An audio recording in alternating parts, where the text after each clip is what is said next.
जय जिनेन्द्र बंधुओं, लीजिए आज हम फिर प्रारंभ करते हैं संस्कार मंजूषा पूर्वार्ध का वाचन पेज नंबर 97 से। यह संस्कार मंजूषा नामक ग्रंथ परम शिरोमणि इस युग की श्रेष्ठ आरिका पूज्य 105 गुरु माँ विज्ञानमती माता जी द्वारा समस्त जीवों के संस्कार डालने के लिए विशेष रूप से लिखा गया है। अगर आप इसे पढ़ते और सुनते हैं तो आपके जीवन में अलौकिक परिवर्तन होता है। बात हम चल रही है यहाँ पर शैशवावस्था के संस्कारों की। पेज नंबर 97 पर हेडिंग है हस्त पुष्ट भी कमजोर। कुछ दिन पहले दो भाइयों ने एक डॉक्टर से पूछा, हमारी पाचन शक्ति, स्वास्थ्य एवं भोजन में खुराक भी अच्छी है, हम लोग देखने में भी हष्ट पुष्ट लगते हैं, फिर भी हमें हमेशा अंदर से कमजोरी का एहसास क्यों होता रहता है। डॉक्टर ने उनकी अनेक प्रकार से जांच की।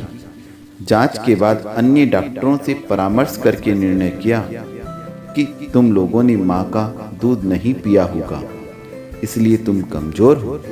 दोनों भाइयों ने जब अपनी माँ से पूछा तो माँ ने कहा, हाँ, मैंने तुम दोनों को अपना दूध कभी नहीं पिलाया, जन्म से ही बोतल से दूध पिलाया था। अतः सिद्ध है कि माँ के दूध के बिना बच्चा जीवन भर कमजोरी की अनुभूति करता है।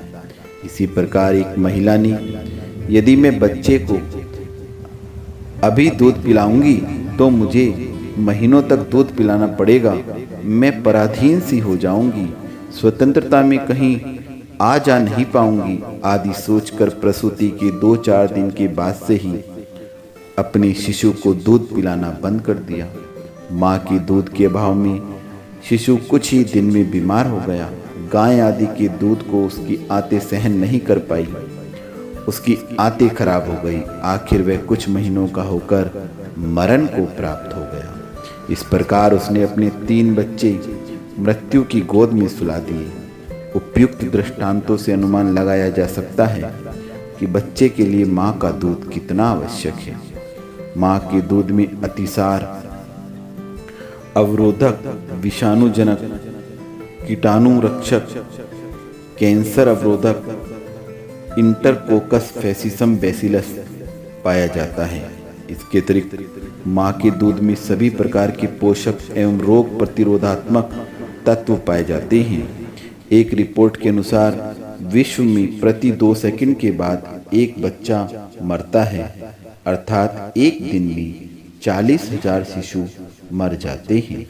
इस मृत्यु का मुख्य कारण बच्चों का अतिसार है। इस मृत्यु से जूझने के लिए यूनिसेफ के पूर्व निदेशक जेम्स टी ग्रांट ने 4 सूत्री महत्वाकांक्षी एवं चमत्कारी गोवी chart of child of oral rehydration we breast feeding and immunisation योजना चलाई, जिसके परिणाम अत्यंत उत्साहवर्धक रहे। इसका अर्थ यह है कि माँ का दूध ही अतिसार की सर्वोत्तम औषधि है। इसी से अतिसार से होने वाली मृत्यु दर को रोका जा सकता है। माँ के दूध से शिशु में भावनात्मक निकटता इतनी स्वाभाविक रूप में स्थापित होती है कि उसी के आधार पर शिशु अपनी जीने की गतिविधियों को संतुलित बनाए रखता है। माँ के दूध से बच्चे को आंत्रविकार एवं संक्रामक रोग नहीं होते। शिशु को खांसी, सर्दी, जुखाम, दस्त, बुखार आदि रोग नहीं होते। माँ के दूध से बच्चों में अल्प पोषण का रोग नहीं होता। माँ का दूध एंटीबायोटिक का भी काम करने से बच्चे को अनेक रोगों से रक्षा हो जाती है। माँ के दूध से मस्तिष्क का विकास एवं पोषण अच्छी तरह से होता है।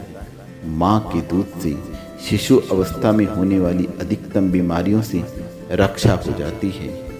माँ के दूध से बच्चे में शक्ति, ओज और सुसंस्कारों की वृद्धि होती है। माँ का दूध पीने से शिशु के दांतों एवं हड्डियों का वर्धन व वह पोषण भली प्रकार से होता है। नोट: ये बात अवश्य ध्यान रखें, यदि माँ किसी संक्रामक रोग से ग्रसित है तो डॉक्टर से सलाह लेकर दूध पिलावे। दूध पिलाने के बाद भी यदि कोई रोग हो जावे तो अज्ञानता के कारण गर्भावस्था से अब तक कोई न कोई असावधानी हुई है या पूर्वोपार्जित कर्म का ही प्रबल उदय है, ऐसा मानना चाहिए। आज का वाचन इतना ही। केवल ये 5 मिनट आप प्रतिदिन इस वाचन को सुने। यह आप अपने ऑफिस में आते जाते जब भी आप फ्री हों तभी सुन सकते हैं। कोई विशेष समय की आवश्यकता नहीं है, लेकिन यदि इन संस्कारों का आपने पालन किया तो आपका और आपके शिशु का और आपके समस्त परिवार का जीवन बदल जाएगा। कल हम बात करेंगे शिशु को दूध पिलाने से माँ को भी लाभ होते हैं। माँ को क्या लाभ होंगे, इसके बारे में कल बात होगी। तब तक के लिए गुरु माँ के चरणों में वंदामि गुरु माँ, वंदामि गुरु माँ, वंदामि गुरु माँ।